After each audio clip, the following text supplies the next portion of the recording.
Fellas, this is one way to get the rust off of the V-groove pulleys on the 4ZE1. You know, this thing's been sitting here. It was sitting in the bush for like 3 years. So, yeah, I don't recommend doing this at home.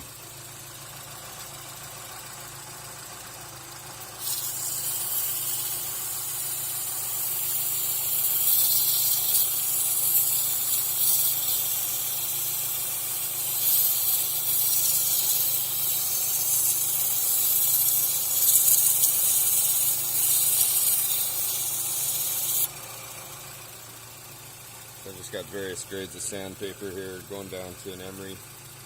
But yeah, even just a wire brush, I get in there, and it just kicks out a lot of dust. There's just so much in here. It's really being too hard on the belts. You know, it's really quite hard on the belts, all this rust. So while the engine's running, I'll clean what pulleys I can without getting my hands mauled. And yeah, that's one way to get this engine cleaned up a little bit so it performs without squealing.